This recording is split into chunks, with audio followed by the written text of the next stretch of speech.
Hello friends, welcome to my channel computer Gyan academy. मेरा नाम राघव है और आज हमारे कंप्यूटर बेसिक कोर्स का डे 37 है, जिसमें कि हम अपने एमएस एक्सेल का डेटा टाइप का पार्ट 1 करने वाले हैं।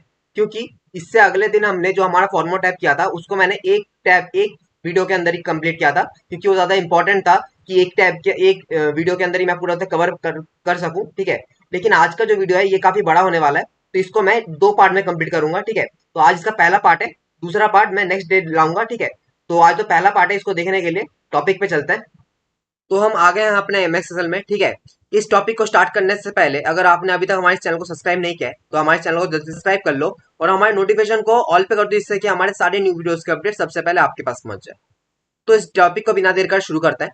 तो इस टॉपिक में हमारा पहला जो ऑप्शन आता है वो है गेट एंड ट्रांसफॉर्म डेटा। हमारे और भी सारे कई सारे ऑप्शन है, तो हम पहले देखेंगे गेट एंड ट्रांसफॉर्म डेटा।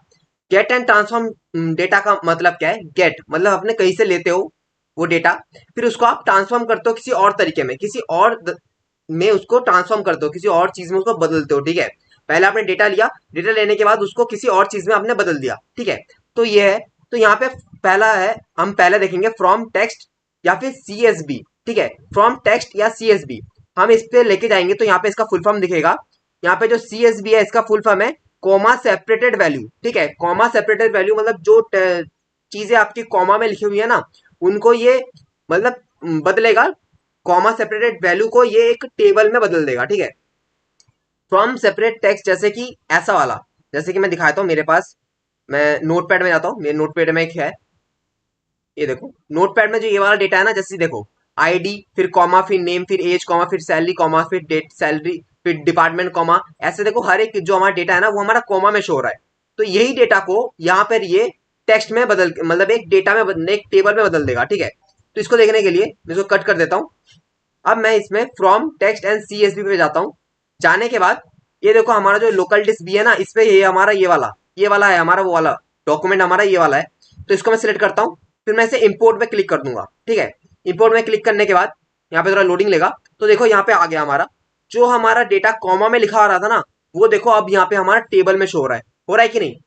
जो हमारा डेटा यहाँ पे कॉमा में शो हो रहा था वो हमारा टेबल में शो हो रहा है। तो यही इसका काम है। जो सी एस बी वाला जो डेटा है, उस डेटा को इसने लिया, कहीं से लिया और उसको इसने एक ट्रांसफॉर्म कर दिया, एक अलग तरीके से इसने बदल के उसको एक टेबल में बना दिया हमारे। ठीक है, तो टेबल में आ गया। अब मैं इसको लोड पे क्लिक कर दूंगा, तो देखो ये हमारा थोड़ा टाइम लेगा और ये हमारे यहाँ लोड हो गया यहाँ पे। ठीक है, तो जो डेटा हमने कहीं और से कॉमा में लिया था वो इसने एक टेबल में बनाकर हमें यहाँ पेश कर दिया। ठीक है, तो ऐसे करके हुआ। यहाँ पे देखो ये वाला है हमारा, देखो पांच पांच रोज कॉल है और इसमें ये वाले जो इस पे जो डेटा लिखा हुआ है वो यहाँ पे भी हमें शो हो रहा है। ठीक है, तो यहाँ पे हमें ये सब कुछ मिल जाएगा, तो यहाँ पे हमें दिख रहा है। ठीक है, ये वाला। अब आगे बढ़ते हैं। अब आगे इसको मैं कट कर देता हूँ। अब आगे वाला देख लेते हैं। आगे है हमारा डेटा टाइप में जाते हैं। यहाँ पे अगला वाला है हमारा web, from web. From web का क्या मतलब है? मान लो कभी कभी क्या होता है, कुछ कुछ डेटा हमें गूगल से यहाँ पे पेस्ट करनी होती है। ठीक है, गूगल से हम वो डेटा यहाँ पे पेस्ट करते हैं। ठीक है, लेकिन गूगल में तो पैराग्राफ में दिखता है, लेकिन कभी कभी कुछ कुछ डेटा क्या होता है टेबल्स में भी होता है, तो वो डेटा भी हम यहाँ पे ला सकते हैं। या फिर वहां पे जो डेटा ऑलरेडी लिखा हुआ है उस डेटा को ये यहाँ पे हमें टेबल में शो करेगा। उसके लिए क्या करना पड़ता है, हमें पहले गूगल में जाना है। ठीक है, क्रोम में जाता हूँ, यहाँ पे मैं लिखता हूँ इंडियन कॉन्स्टिट्यूशन। ठीक है, इंडियन कॉन्स्टिट्यूशन, इंडियन कॉन्स्टिट्यूशन को विकिपीडिया में ले लेता हूँ। ठीक है, विकिपीडिया। ठीक है, इंडियन कॉन्स्टिट्यूशन विकिपीडिया। अब यहाँ पे विकिपीडिया आ गया। ठीक है, यहाँ पे मैं जाता हूँ, यहाँ पे मुझे एक वेबसाइट चाहिए। ठीक है, यहाँ पे मैं आ गया। आने के बाद यहाँ पे देखो, यहाँ पे सब कुछ आपका क्या दिख रहा है, यहाँ पे पैराग्राफ दिख रहा है, लेकिन देखो इसका साइड में देखो आपको टेबल भी दिख रहा होगा। आपको टेबल भी दिख रहा है, मतलब देखो पैराग्राफ तो होता ही है, उसके साथ टेबल भी लिखे होते हैं बहुत सारे। ठीक है, तो ये सब कुछ जो डेटा है जो टेबल में लिखा हुआ है ना, ये सब डेटा हम वहाँ पे इंसर्ट करेंगे। ठीक है, हमारे हमारे एमएस एक्सेल में इंसर्ट करेंगे। उसके लिए मैं इसको सिलेक्ट करता हूँ। यहाँ पे देखो ये जो ऊपर आपको दिख रहा है ना यूआरएल, इसको कॉपी कर लेना है। इस पे आपको नॉर्मली क्लिक करना है। देखो यहाँ पे है ना, नॉर्मली इसको क्लिक करना है तो ये आपका कॉपी हो जाएगा। ठीक है, मतलब सिलेक्ट हो जाएगा। अब इसको कंट्रोल प्लस सी करके कॉपी कर लेना है, कीबोर्ड से कंट्रोल प्लस सी करके कॉपी कर लेना है। फिर आपको इस जगह को कट कर दो। कट करने के बाद आपको यहाँ पे आओ, फ्रॉम वेब पे। फ्रॉम वेब पे आने के बाद आपको यहाँ पे कंट्रोल प्लस वी करके पेस्ट कर देना है। ठीक है, कंट्रोल प्लस वी करके पेस्ट करना है, फिर ओके पे क्लिक कर देना है। थोड़ा टाइम लगेगा। यहाँ पे देखो अब हमारा लोडिंग ले रहा है। जो डेटा हमने वहां पे था ना, बहुत बड़ा डेटा था, ऑब्वियसली विकिपीडिया में बहुत बड़ा डेटा है, तो वो डेटा यहाँ पे लोड ले रहा है और उसको टेबल में कन्वर्ट कर रहा है, टेबल में उसको बदलने की कोशिश कर रहा है। अब देखो थोड़ा देर वेट करो। तो देखो हमारा जो डेटा है ना, वहां पे जितने भी डेटा थे वो सब हमारे टेबल में यहाँ पे बन के आ गए। ठीक है, यहाँ पे हम पहला वाला देखेंगे। पहले वाले में हमारा क्या है, पहले वाले में हमारे ये सब डेटा है। ठीक है, constitution of India, constitution of India, फिर ये इसका ओवरव्यू, फिर जुरिस्डिक्शन इंडिया। ठीक है, फिर रेटिफाइड, फिर हमारा 26 नवंबर, ये सब कुछ दिख रहा है, इसके बारे में ये लिखा हुआ है और इसके जो डिटेल्स है वो यहाँ पे लिखा हुआ है। ठीक है, फिर हम और भी देखेंगे बाकी वाले, तो बाकी वाले में भी कुछ कुछ डेटा हमारे लिखे हुए हैं। ठीक है, और भी सारे टेबल्स में बहुत सारे डेटा हमारे यहाँ पे लिखा हुआ है। ठीक है, हम ये पहला वाला सिलेक्ट करते हैं। ठीक है, अब मैं यहाँ पे जो लोड दिख रहा है आपको, नीचे जो लोड दिख रहा होगा, लोड वाले पे क्लिक कर देंगे और इसको लोड कर लेंगे। ठीक है, तो हमने यहाँ पे ये वाला यहाँ पे हम लेके आ गए। ठीक है, लेके आने के बाद हम दोबारा डेटा टैब में जाते हैं। डेटा टैब में आने के बाद यहाँ पे देखो अब हम क्या करेंगे, यहाँ पे हम देखो इसे फ्रॉम टेबल टू रेंज करेंगे। टेबल से इसको रेंज में हम करेंगे, मतलब फ्रॉम टेबल या रेंज में करेंगे। ठीक है, इससे हम क्लिक करते हैं। करने के बाद यहाँ जो टेबल था, ठीक है, वो टेबल आपको यहाँ पे शो करेगा। अब आप इसको अपने हिसाब से कस्टमाइज कर सकते हो। ठीक है, यहाँ पे बहुत सारे ऑप्शंस है, आप इसको अपने तरह से कस्टमाइज कर सकते हो। जैसे कि मान लो ये जो पहला वाला जो ये हमारा कॉलम है ना, यहाँ पे मान लो और भी सारे कई सारे कॉलम्स है। ठीक है, या फिर यहाँ पे जो ये वाला कॉलम्स है, इस कॉलम में से पहला वाला कॉलम है ना, ये आपको नहीं चाहिए, तो आप इसको, मतलब एग्जाम्पल के लिए मैं दिखा रहा हूँ, यहाँ पे रिमूव कॉलम पे क्लिक कर दो, इस वाले रिमूव कॉलम पे क्लिक कर दो, तो ये वाला कॉलम आपको रिमूव हो जाएगा। फिर आपको यहाँ से ये वाला कट कर देना है, ये वाला जो विंडो आपको खुल के आया ना, इसको आपको यहाँ से कट कर देना है। कट कर दिया तो यहाँ पे जो ये वाला दिखेगा, फिर यहाँ पे आपको कीप पे क्लिक करना है। तो देखो कीप पे क्लिक करने पर, क्लिक पे क्लिक करने के बाद वो यहाँ पे आ गया। ठीक है, वहां पे जो डेटा दिख रहा था उसमें दो दो कॉलम्स थे और यहाँ पे हमारा एक कॉलम होगा, मतलब इसको इसको हमने एडिट किया। ठीक है, तो हमने यहाँ पे जो हमारा, हमने जो अभी जो एडिट किया था वो हमारा यहाँ पे आ चुका है। ठीक है, अगला है हमारा रिसेंट रिसोर्सेज। रिसेंट रिसोर्सेज का मतलब क्या है, रिसेंट रिसोर्सेज में हमारे जितने भी, हमने जो इससे पहले जिन जिन टॉपिक्स पे हमने काम किया है, जैसे कि हमने ये वाला किया था, इंसर्ट किया था, तो ये वाला हमें शो कर रहा है। फिर हमने कॉन्स्टिट्यूशन ऑफ विकिपीडिया, मतलब कॉन्स्टिट्यूशन ऑफ इंडिया हमने विकिपीडिया में देखा था, तो वो वाला हमारा दिख रहा है। तो जो जो हम काम करेंगे वो सभी हमें यहाँ पे शो करने लग जाएंगे। ठीक है, इसको मैं फिर कट कर देता हूँ। अब आगे बढ़ते हैं। आगे हमारा क्या है, यहाँ पे हमारा एग्जिस्टिंग कनेक्शंस। एग्जिस्टिंग कनेक्शंस का क्या मतलब है, जैसे कि इसके लिए मैं एक न्यू शीट ले लेता हूँ। ठीक है, यहाँ पे मैं अब देखूंगा एग्जिस्टिंग कनेक्शन। एग्जिस्टिंग कनेक्शन का क्या है, एग्जिस्टिंग एग्जिस्टिंग कनेक्शन का मतलब है कि एक, इस टैब में किसी और एक फाइल को लेकर आना। ठीक है, किसी और जगह से। ठीक है, अब जब मैं एग्जिस्टिंग फाइल में क्लिक कर दूंगा तो यहाँ पे देखो हमें कई सारे दिखेंगे। ठीक है, कई सारे हमें दिखेंगे।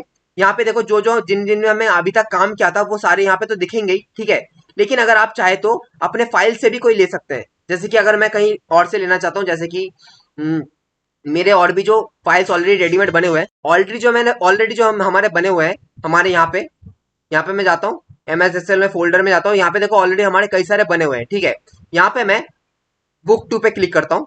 बुक 2 पे यहाँ पे हमारा क्या है, यहाँ पे मैंने एक अटेंडेंस लिख रखा है। ठीक है, इसको मैं ओपन करता हूँ। ओपन करता हूँ, फिर यहाँ पे देखो ये वाला है हमारा। यहाँ पे एक ही शीट है ना, यहाँ पे अगर कई सारे शीट होते तो आपको और भी शीट दिखते हैं। यहाँ पे सिर्फ एक ही शीट है मेरा, तो मैं इसको ओके करता हूँ। और यहाँ पे इसको मुझे किस में चेंज करना है। एग्जिस्टिंग का क्या मतलब है कि किसी टेबल को, किसी भी शीट्स को आप लेते हो जिसपे आपका कोई डेटा वगैरह लिखा हुआ है, उस डेटा को आप वहां से लेते हो। लेने के बाद आप उसको किसी अलग एक तरीके से देख सकते हो, जैसे कि टेबल में देखना चाहो तो देख सकते हो, पाइवट टेबल रिपोर्ट में देखना चाहो तो देख सकते हो, या फिर पाइवट चार्ट में देखना चाहो तो पाइवट चार्ट में देख सकते हो। तो यहाँ पे मैं पाइवट चार्ट में रखता हूँ, फिर मैं ओके पे क्लिक कर दूंगा। तो यहाँ पे मैं क्या आ रहा है, यहाँ पे देखो ये जो हमारा ये अटेंडेंस का था, मैंने आपको कहा था कि हमारा एक अटेंडेंस का टेबल बना हुआ है वहाँ पे। तो अटेंडेंस के टेबल में यहाँ पे बहुत सारी चीजें हैं, जैसे कि मैंने वहाँ पे कुछ डेज लिख रखा है, फिर एब्सेंट, प्रेजेंट, फिर नेम, फिर वर्किंग डेज लिख रखा है। तो यहाँ पे मैं कुन कुन को सिलेक्ट करता हूँ। मैं यहाँ पे हर एक चीज को सिलेक्ट नहीं करना चाहता, मैं यहाँ पे एब्सेंट को सिलेक्ट करना चाहता हूँ, फिर यहाँ पे मैं यहाँ पे नेम को सिलेक्ट करना चाहता हूँ, फिर प्रेजेंट को सिलेक्ट करना चाहता हूँ, और जो हमारा वर्किंग डेज है, working total number of working days, उसको सिलेक्ट करना चाहता हूँ। तो मैंने इन चारों को सिलेक्ट कर लिया। कर लेने के बाद मैं इसको कर लिया मैंने। ठीक है, इन सभी को मैंने सिलेक्ट कर लिया। ठीक है, अब यहाँ पे देखो हमारा दिख गया है, हमारा देखो कौन कौन हमारा एब्सेंट है, मतलब ये चारों हमारे एब्सेंट थे। अब इसको मुझे अगर एडिट करना है तो और भी कुछ तरह से एडिट कर सकता हूँ, जैसे कि मुझे रोज में कौन कौन से चाहिए। तो देखो हमने यहाँ पे जो जो चीजें हमें चाहिए, जो जिन जिन चीजों की जरूरत है, उन सभी को हमने टिक कर लिया है। टिक कर लेने के बाद यहाँ पे देखो, यहाँ पे जो हमारे ये है ना, इनको अब मैं नेम को ये देखो नेम वाले को मैं यहाँ पे नीचे कर देता हूँ। यहाँ पे जो फ्राइडे वाला है ना, ये वीक वाला, इसको मैं अनटिक कर देता हूँ। इसको मैं अनटिक कर देता हूँ क्योंकि मुझे फ्राइडे वाले की जरूरत नहीं है। ठीक है, इसको मैंने अनटिक कर दिया। तो अभी हमारा क्या हुआ, यहाँ पे देखो हमें दिख रहा है, यहाँ पे हमारे सारे नाम दिख रहे हैं और वो कब कितने दिन उन लोगों ने एब्सेंट किया है वो भी दिख रहा है, और कितने दिन वो लोग प्रेजेंट हुए वो भी दिख रहा है, और total number of working days ये भी हमें दिख रहा है, और ग्रैंड टोटल में कितने कितने एब्सेंट्स थे और कितने प्रेजेंट्स थे वो भी हमें दिख रहा है। ठीक है, तो ऐसे करके हम अपने डेटा को देख सकते हैं। जैसे कि मैंने अभी जो अपना नॉर्मल डेटा था, उस नॉर्मल डेटा को मैंने यहाँ पे एक पाइवट चार्ट के हिसाब से मैंने देखने की कोशिश की। ठीक है, ऐसे करके भी आप देख सकते हो। तो एग्जिस्टिंग, तो यहाँ पे जो एग्जिस्टिंग कनेक्शन था इसका मतलब यही था। ठीक है, अब हम आगे बढ़ते हैं। आगे है हमारा queries and connection. Queries and connection क्या है वो देखो, इस पे मैं क्लिक करता हूँ तो देखो ये वाला जो जगह है ना, ये हमारा ये है क्वेरीज एंड कनेक्शन। तो यही जगह अगर हम आपको मैं इसको कट कर देता हूँ और दोबारा अगर इसको इस जगह की जरूरत हो तो दोबारा इस जगह पे क्लिक करना, तो दोबारा आपका ये जगह खुल के आ जाएगा। ठीक है, ऐसे करके खुल के आ जाएगा। अब मान लो प्रॉपर्टीज का क्या मतलब है, मैं इस वाले पे सिलेक्ट करता हूँ और यहाँ पे देखो प्रॉपर्टीज दिख जाएगा। प्रॉपर्टीज का मतलब कुछ नहीं है, इसका एक ओवरव्यू है। ठीक है, इसके बारे में अगर कुछ जानना है, जैसे कि मैं प्रॉपर्टीज पे क्लिक करता हूँ तो इसके रिलेटेड जो जानकारी है वो मुझे यहाँ पे दिख जाएगी। यहाँ पे अगर मैं पूरे इस टेबल को सिलेक्ट करता हूँ, सिलेक्ट करने के बाद अगर मैं प्रॉपर्टीज पे क्लिक करता हूँ तो उसके रिलेटेड जो जो जानकारी है वो भी हमें यहाँ पे मिल जाएगी। तो इसका यही काम था, नॉर्मल सा काम था। ठीक है, इसका कोई ज्यादा काम नहीं है। ठीक है, प्रॉपर्टीज का मतलब सिर्फ ओवरव्यू है, उसके बारे में अगर और भी डिटेल्स आपको जाननी है तो वो जानने के लिए प्रॉपर्टीज को बनाया गया है। ठीक है, अब आगे बढ़ते हैं। आगे है हमारा वर्कबुक लिंक्स। वर्कबुक लिंक्स का मतलब क्या है कि आपका कोई भी काम एक जगह पे है और उसको आपने किसी और जगह पे आपने लिंक कर रखा है। ठीक है, ये इसका काम है वर्कबुक लिंक। जैसे कि इसके लिए मुझे एक टेबल चाहिए, जैसे कि मेरा यहाँ पे एक डेटा है, मैंने इस डेटा को यहाँ पे लिख रखा है। अब मैं क्या करता हूँ, मैं इस डेटा को यहाँ से कॉपी करता हूँ। ठीक है, इस डेटा को मैं यहाँ से कॉपी करता हूँ, यहाँ से मैंने इसको कॉपी किया, फिर मैं इसे कंट्रोल प्लस सी कर दूंगा, कंट्रोल प्लस सी करता हूँ। फिर मैं यहाँ पे और एक नया शीट ले लेता हूँ। यहाँ पर भी आकर मैं इसको कंट्रोल प्लस वी से पेस्ट नहीं करना, सिर्फ कंट्रोल प्लस वी नहीं करना, आपको होम टैब में जाना है। जाने के बाद यहाँ पे जो पेस्ट का ऑप्शन है ना, पेस्ट के ऑप्शन में जाना है और यहाँ पे स्पेशल पेस्ट पे क्लिक करना है। स्पेशल पेस्ट पे क्लिक करने के बाद यहाँ पे देखो पेस्ट लिंक पे क्लिक दिख रहा हो, पेस्ट लिंक हमको दिख रहा होगा, पेस्ट लिंक पे क्लिक कर दो।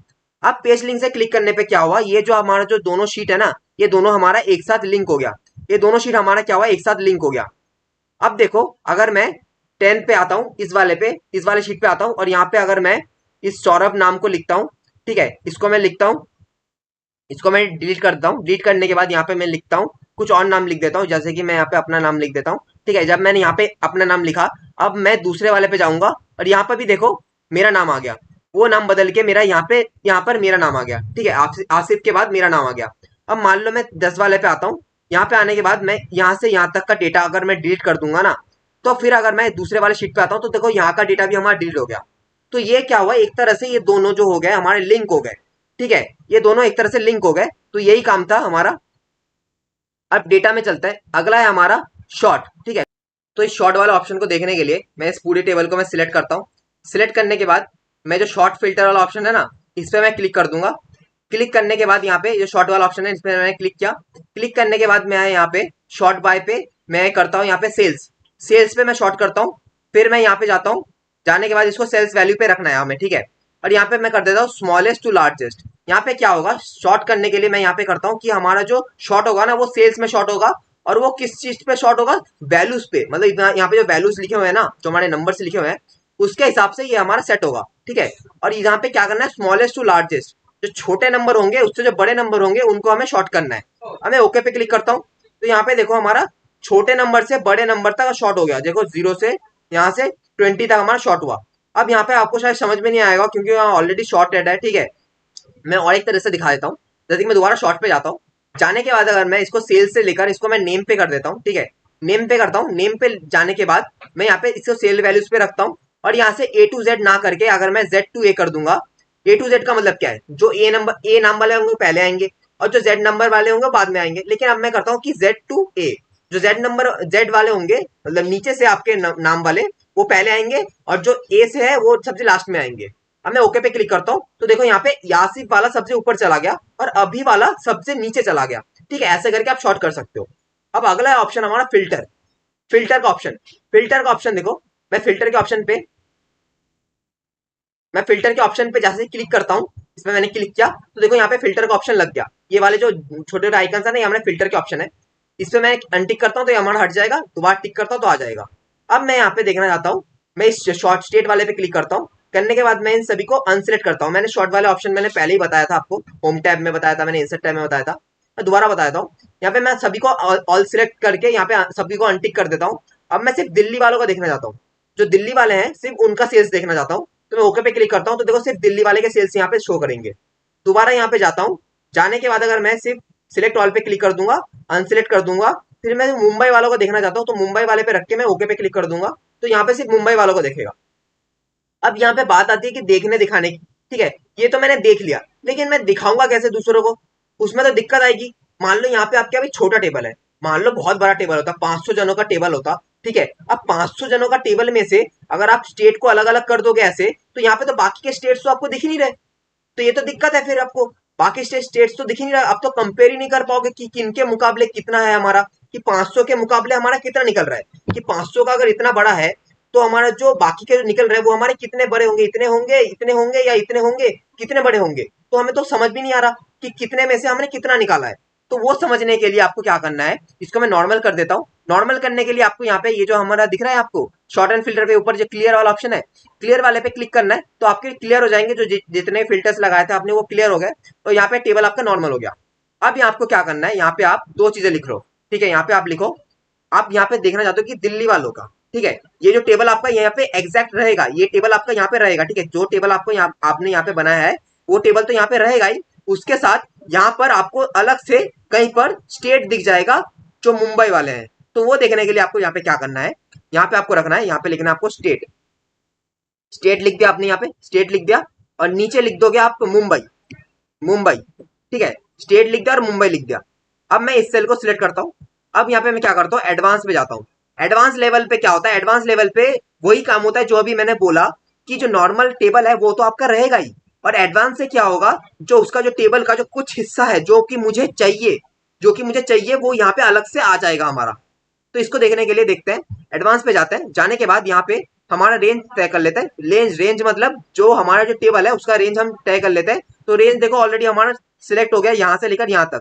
ठीक है, रेंज सिलेक्ट हो गया। अगर सिलेक्ट नहीं होता तो दोबारा सिलेक्ट कर लो, रेंज सिलेक्ट नहीं होता तो दोबारा यहाँ से जाकर यहाँ से सिलेक्ट कर लो इसको। इसको आपने सिलेक्ट कर लिया।